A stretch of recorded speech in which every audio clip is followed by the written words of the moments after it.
ನಮಸ್ಕಾರ ಸ್ನೇಹಿತರೆ, ನಮ್ಮ ಸರಣಿಯ 32ನೇ ದಿನಕ್ಕೆ ಸ್ವಾಗತ. ಮಥುರೆಯ ಬೀದಿಗಳಲ್ಲಿ ಕೃಷ್ಣನ ಪಯಣ ಮುಂದುವರಿಯುತ್ತಿದೆ. ನಿನ್ನೆ ನಾವು ಅಹಂಕಾರಿ ರಜಕನ ಅಂತ್ಯವನ್ನು ನೋಡಿದೆವು. ಇಂದು ಕೃಷ್ಣನ ಕರುಣಾಮಯಿ ರೂಪ ಮತ್ತು ಅವನ ಅಪಾರ ಶಕ್ತಿಯ ದರ್ಶನವನ್ನು ಪಡೆಯೋಣ.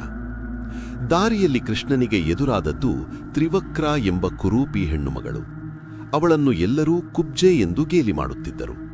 ಅವಳ ಜೀವನವನ್ನೇ ಕೃಷ್ಣ ಹೇಗೆ ಬದಲಿಸಿದ ಮತ್ತು ಕಂಸನ ಗರ್ವದ ಸಂಕೇತವಾದ ಬಿಲ್ಲನ್ನು ಕೃಷ್ಣ ಮುರಿದದ್ದು ಹೇಗೆ, ಬನ್ನಿ ತಿಳಿಯೋಣ. ಕಂಸನ ಅರಮನೆಗೆ ಸುಗಂಧ ದ್ರವ್ಯಗಳನ್ನು ಕೊಂಡೊಯ್ಯುತ್ತಿದ್ದ ಕುಬ್ಜೆಯನ್ನು ಕೃಷ್ಣನು ಅಡ್ಡಗಟ್ಟುತ್ತಾನೆ.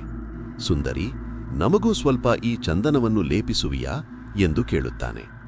ತನ್ನ ಕುರೂಪವನ್ನು ನೋಡಿ ಎಲ್ಲರೂ ನಗುವಾಗ ಕೃಷ್ಣನು ತನ್ನನ್ನು ಸುಂದರಿ ಎಂದು ಕರೆದದ್ದನ್ನು ಕೇಳಿ ಕುಬ್ಜೆ ಭಾವುಕಳಾಗುತ್ತಾಳೆ. ಅವಳು ತಾನು ಕಂಸನಿಗಾಗಿ ತಂದಿದ್ದ ಶ್ರೇಷ್ಠ ಚಂದನವನ್ನು ಕೃಷ್ಣ ಬಲರಾಮರಿಗೆ ಲೇಪಿಸುತ್ತಾಳೆ. ಅವಳ ಭಕ್ತಿಗೆ ಮೆಚ್ಚಿದ ಕೃಷ್ಣನು ಅವಳ ಪಾದದ ಮೇಲೆ ತನ್ನ ಪಾದವನ್ನಿಟ್ಟು ಗಲ್ಲವನ್ನು ಹಿಡಿದು ಮೇಲೆತ್ತುತ್ತಾನೆ. ಕ್ಷಣಾರ್ಧದಲ್ಲಿ ಅವಳ ದೇಹದ ವಕ್ರತೆ ಮಾಯವಾಗಿ ಅವಳು ಅತ್ಯಂತ ಸುಂದರ ಸ್ತ್ರೀಯಾಗಿ ಬದಲಾಗುತ್ತಾಳೆ. ಅಲ್ಲಿಂದ ಮುಂದೆ ಕೃಷ್ಣ ಮತ್ತು ಬಲರಾಮರು ಕಂಸನು ಏರ್ಪಡಿಸಿದ್ದ ಧನುರ್ಯಜ್ಞದ ಶಾಲೆಗೆ ಪ್ರವೇಶಿಸುತ್ತಾರೆ. ಅಲ್ಲಿ ಶಿವನ ಬಿಲ್ಲನ್ನು ಹೋಲುವ ಒಂದು ಬೃಹತ್ ಧನುಸ್ಸಿತ್ತು. ಅದನ್ನು ಎತ್ತಲು 100 ಸೈನಿಕರು ಬೇಕಾಗುತ್ತಿತ್ತು. ಕೃಷ್ಣನು ಆ ಬಿಲ್ಲಿನ ಬಳಿ ಹೋಗಿ ಆಟಿಕೆಯಂತೆ ಅದನ್ನು ಮೇಲೆತ್ತುತ್ತಾನೆ. ಇಡೀ ಮಥುರೆಯೇ ಕೇಳಿಸುವಂತೆ ದೊಡ್ಡ ಶಬ್ದದೊಂದಿಗೆ ಆ ಬಿಲ್ಲನ್ನು ಕೃಷ್ಣನು 2 ತುಂಡುಗಳನ್ನಾಗಿ ಮುರಿಯುತ್ತಾನೆ. ಈ ಶಬ್ದವು ಕಂಸನ ಅರಮನೆಯನ್ನು ತಲುಪಿದಾಗ ಅವನಿಗೆ ತನ್ನ ಸಾವಿನ ಮುನ್ಸೂಚನೆ ಸಿಕ್ಕಂತಾಗುತ್ತದೆ. ಬಿಲ್ಲು ಮುರಿದ ಸುದ್ದಿ ಕೇಳಿ ಕಂಸನು ಬೆವರುತ್ತಾನೆ.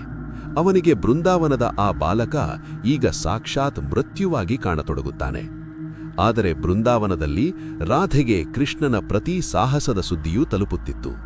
ಕೃಷ್ಣ, ನೀನು ಬಿಲ್ಲು ಮುರಿದದ್ದು ಕೇವಲ ಕಂಸನ ಶಕ್ತಿಯನ್ನಲ್ಲ, ಬದಲಿಗೆ ಅಧರ್ಮದ ಬೆನ್ನೆಲುಬನ್ನು ಎಂದು ಅವಳು ಮೌನವಾಗಿ ಹರಸುತ್ತಾಳೆ.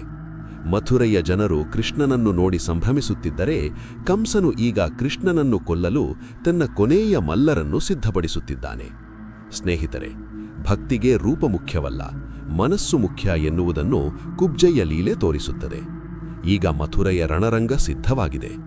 ಕಂಸನು ಕಳುಹಿಸಿದ ಕುವಲಯಪೀಡ ಎಂಬ ಮದದಾನೆಯನ್ನು ಕೃಷ್ಣ ಹೇಗೆ ಸದೆಬಡಿಯುತ್ತಾನೆ ಮತ್ತು ಆ ಬೃಹತ್ ಮಲ್ಲಯುದ್ಧ ಹೇಗಿರುತ್ತದೆ, ಇದನ್ನು ನಾವು ನಾಳಿನ 33ನೇ ದಿನದ ಭಾಗದಲ್ಲಿ ನೋಡೋಣ.